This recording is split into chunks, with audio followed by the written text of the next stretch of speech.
अंतःकरण में निर्मलता आ गई।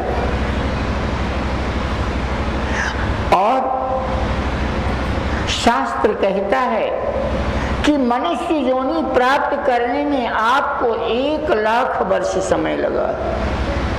1,00,000 वर्ष अवधि तय करने के बाद इस मनुष्य योनि को आपने प्राप्त किया। और इस मनुष्य योनि में भी अगर आकर के आप खटो खाओ और इसी में जीवन की अवधि समाप्त हो गई और चले गए, अरे तो लाभ कहाँ मानुष तन पाए। तो मनुष्य योनि से मानो आपको कोई लाभ नहीं। इसलिए हे प्रभु, इन मन के अंतराल में जो अनंत जन्मों की वासनाएं हैं, ये सारी वासना जिस समय क्षण मात्र के लिए भी प्रभु का दर्शन सूरत के माध्यम से हृदय में होने लगता है, ये वासना समाप्त हो जाती है। राम को विश्वामित्र जी ने पहला आदेश दिया, तारका को मारो। राम ने क्या किया, कैसे मारा उसको, जरा विचार कीजिए। सुनिए, अगर राम चाहते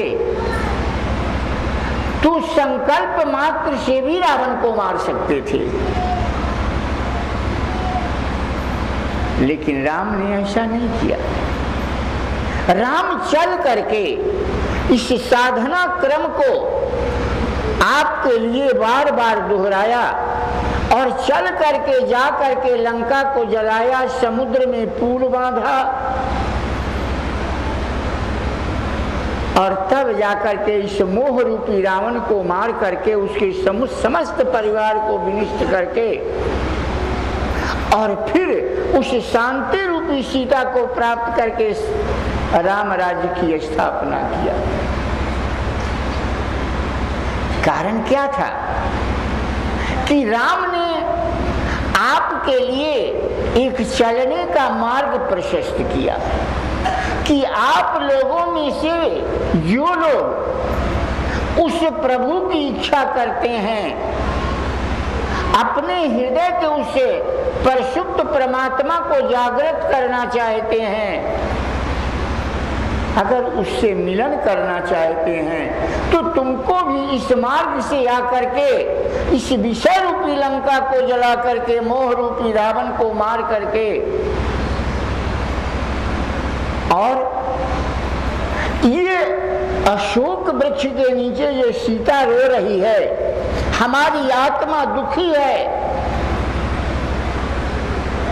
ये चाहती है कि हम परमात्मा से मिल जाएं, लेकिन हमारे कुटिल कर्मों की वजह से बार बार यह अनंत योनियों की चक्कर लगाते थक गई है। इस आत्मा को परमात्मा पर्यंत तक की दूरी अगर तय कराना चाहते हैं, तो आपके लिए इस मार्ग से चलना पड़ेगा। इसलिए पार्वती ने कहा कि हे प्रभु, ये मनुष्य की दरिद्रता कैसी है, समझ में नहीं आती है।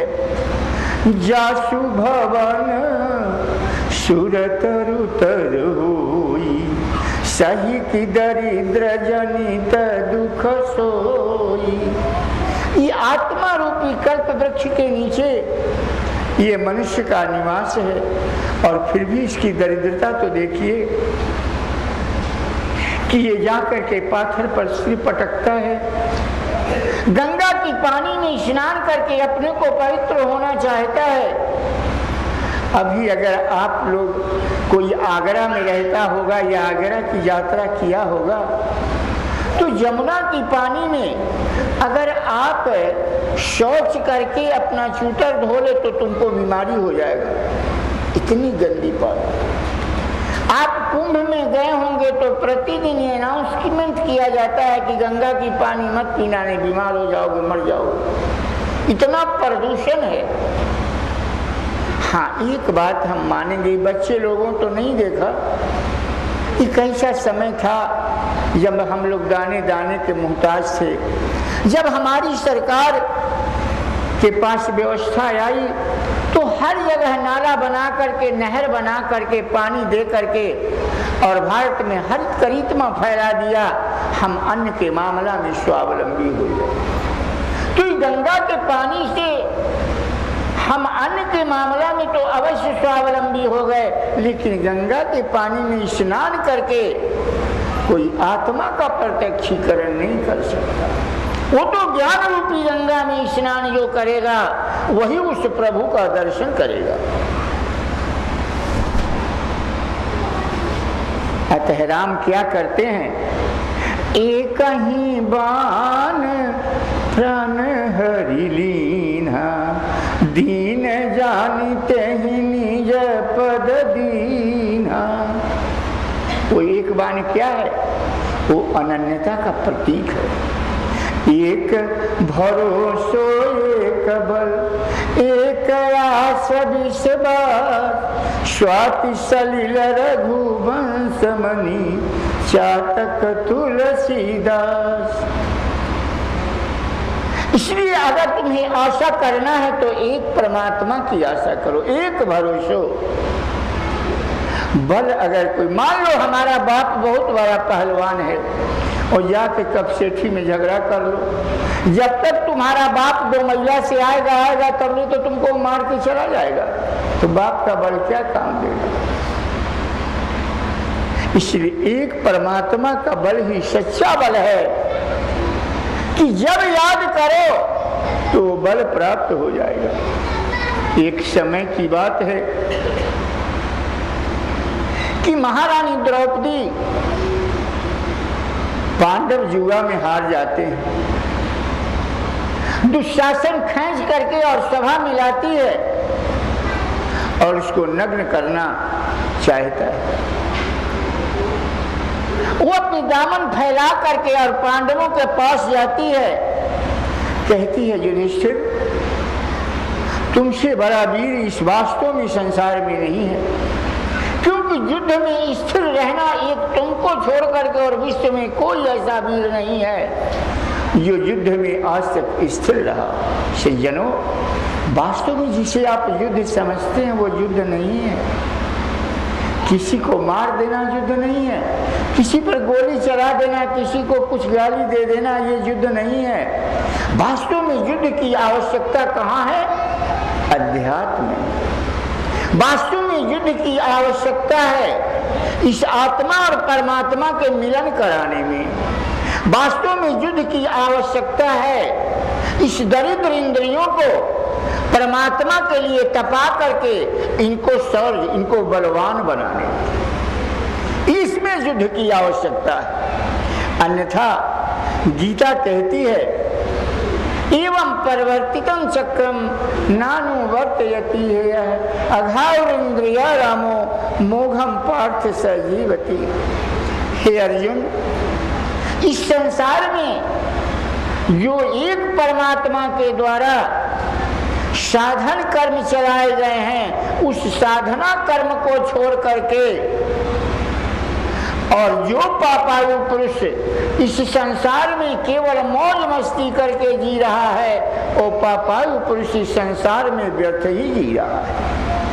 वही पृथ्वी का एक प्रकार से भार है, उसका जीना और मरना दोनों बराबर ही है।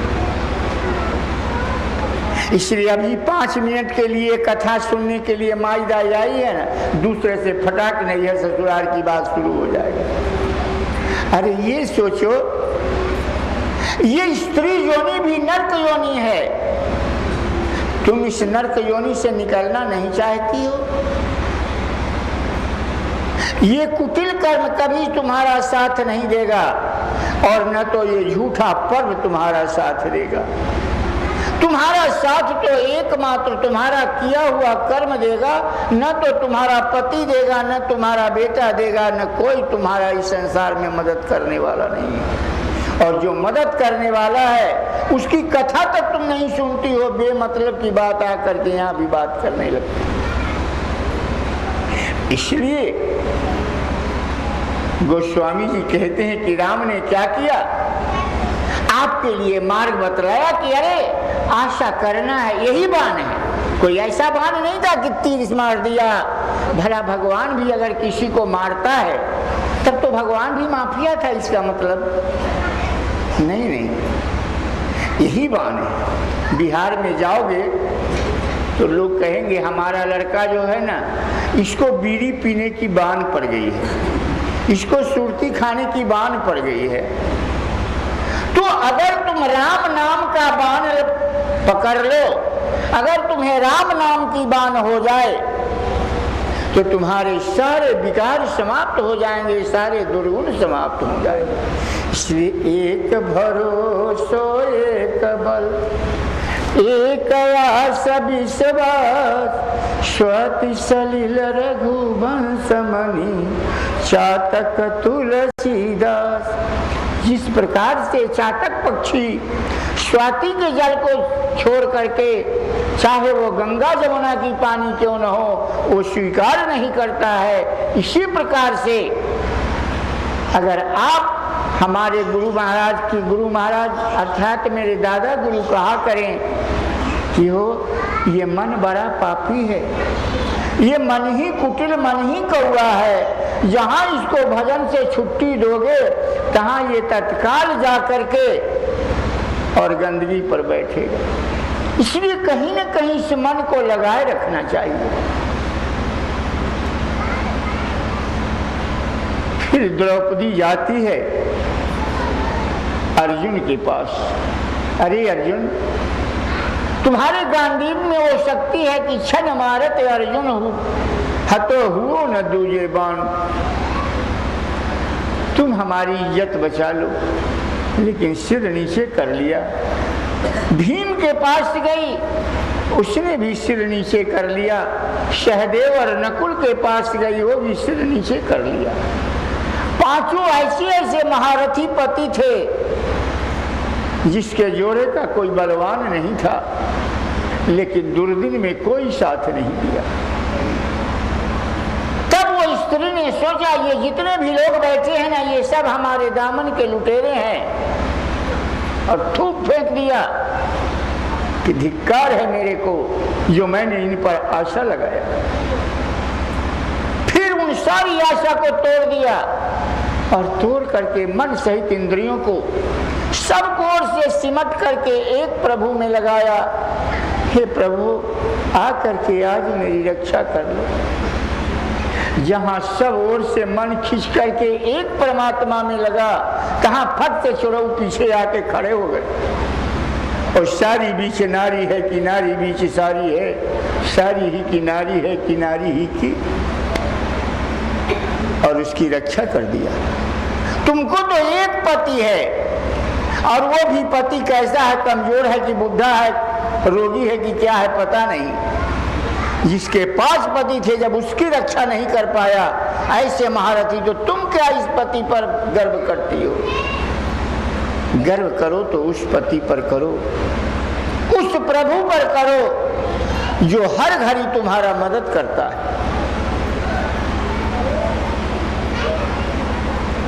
सज्जनों, हमारे जग में विरोध करने वाला, हमारे जग में उपद्रव ढाने वाला दूसरा निशाचर ये स्वभाव रूपी सुबाहु। राम ने इसको कैसे मारा? कहा पावक सर सुबाहु पुनि मारा, अनुज निशाचर कटुक संहारा। पावक सर मतलब अग्निबाण से। अग्निबाण कैसा होता है? वास्तव में योगाग्नि ही अग्नि है। ये अष्टांग योग है। ये साधना क्या है?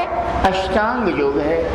सर्वप्रथम यम, नियम, आसन, प्राणायाम, प्रत्याहार, धारणा, ध्यान और समाधि। ये 8 अंग साधन के होते हैं। यम का मतलब होता है कि केवल राम राम करने से ही कुछ नहीं होगा। यम का मतलब होता है हमारा कैसा समाज के साथ व्यवहार हो, शिष्यों के साथ मेरा कैसा आचरण हो, गुरु के साथ कैसा हो, पत्नी के साथ कैसा, पति के साथ कैसा, पुत्र के साथ कैसा, ये यम के अंतर्गत आते हैं। और फिर नियम, अष्टांग योग में नियम कहता है कि अगर घर में मुर्दा पड़ा रहे तो भी भजन करना सबसे प्रथम रूटीन है। भजन करने के बाद ही मंजिल में तुम शामिल हो। और आसन, हमारे दादा गुरु कहा करें कि मन बेशक पर पहले मन नहीं लगता, किसी का भी पहले भजन में मन नहीं लगता। इसलिए मन लगे या न लगे, अगर तुमने नियम बनाया है कि हम आधा घंटा बैठेंगे तो आधा घंटा अवश्य बैठो। और जब तुम्हारा चूतर बैठने लगेगा तो तुम्हारा चित्त भी एकाग्र हो जाएगा। जिस साधु का चूतर नहीं बैठता उसका चित्त भी एकाग्र नहीं होता। इसलिए कहे हो चित्रकूट नाम की कोई तीर्थ नहीं, वास्तव में साधु को चूतरकूट होना चाहिए। अगर तुम चूतरकूट हो जाएगा तो तुम्हारा चित्त भी कूटस्थ हो जाएगा और ये हृदय ही चित्रकूट हो जाएगा।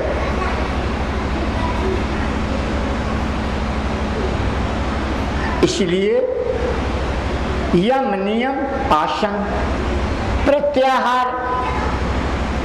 अब मान लो आश्रम का नियम है, हम लोग जगतानंद में थे तो महाराज जी कहे रात में मत खाना। रात में भोजन साधक हम लोग नहीं करते थे। रात में खाओगे तो रात में बैठ के भजन नहीं कर पाओगे। इसलिए आहार व्यवहार पर ध्यान दो। ऐसी बात नहीं है कि प्याज खाना पाप है, लहसुन खाना पाप है। साधक के लिए वो गर्म पदार्थ है। अगर वो खाओगे तो ब्रह्मचर्य व्रत का पालन नहीं हो सकेगा, और ब्रह्मचर्य पालन करना ही तो वास्तव में साधना है। इसलिए लहसुन प्याज वर्जित है। लेकिन अगर तुम हिमालय में रहते हो तो कोई बात नहीं, नहीं खाओगे तो मर जाओगे, इतनी ठंडी है। और धारणा, पहले तो धारणा करो, जैसे मान लो कि स्कूल में डिप्टी आया और बच्चे लोग ऐसे बैठे हुए थे। पूछा, अच्छा ये बताओ बेटा तू पढ़ के क्या करेगा, तुम्हारे जीवन का क्या एम्बिशन है, क्या लक्ष्य है? वो लड़का चुपचाप खड़ा हो गया।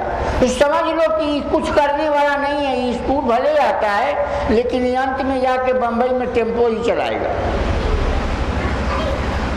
अगर उसने उठ करके खड़े होकर के कह दिया sir I may be engineer, I may be doctor, I may be collector, तो मान लो वो डॉक्टर नहीं हुआ, कलेक्टर नहीं हुआ तो कम से कम दरोगा जरूर होगा। तो सबसे पहला तो तुमको अपने में धारणा करना पड़ेगा कि हम ईश्वर को प्राप्त करेंगे।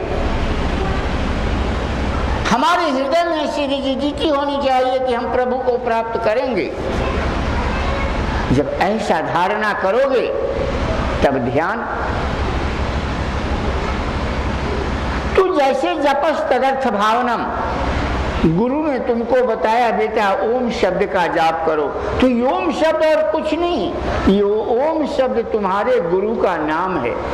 इतना प्रेम से इस नाम का यजन करो कि उसका रूप तुम्हारे हृदय में आ जाए। ध्यान हो गया और उसमें तल्लीन हो जाना। सब वो परमात्मा है, उस परमात्मा के तुम आदि हो गया, बस ये समाधि हो गई। ये क्या हुआ? ये पावक सर सुबह हो पूर्णिमारा, और उसके समस्त परिवार उससे नष्ट हो जाते हैं। एक निशाचर आपके यज्ञ में विरोधी बनकर के तुम्हारे जीवन के सत्कर्म को मिटाया करता है। वो क्या है? यह मन के मैल रूपी मारीच है, जो अनंत जन्मों के विषयों का आकर्षण है, विषयों का पुंज तुम्हारे मन में बैठा हुआ है। ये क्या है? ये मारीच है। भगवान ने इस मारीच को कैसे मारा? कहा बिनु फरमान राम ते ही मारा। नहीं, क्या मारा? भगवान ने ये मन रूपी मारीच को कैसे मारा, इस मन के मैल को कैसे समाप्त किया? तो गोस्वामी जी कहते हैं कि भाई यह मन का मैल कोई साधारण नहीं है। इसको राम ने जब बाण मारा तो सत्य जो जन का सागर पारा। बिनु फर बाण राम ते ही मारा। तुम लोग क्या करते हो? भजन तो करते हो, लेकिन बिना फर का बाण से नहीं करते हो, फर वाला बाण से करते हो। हम भजन करके भगवान से कुछ मांग लेते हैं। हम मंदिर में जाते हैं, भगवान से कुछ मांग लेते हैं। नहीं, भगवान कहते हैं कि कुछ करके कुछ मांगना नहीं। अरे जब तक करके स्वर्ग कमाना, ये तो काम मजूरों का। इसलिए करना सब कुछ, लेना कुछ नहीं, ये तो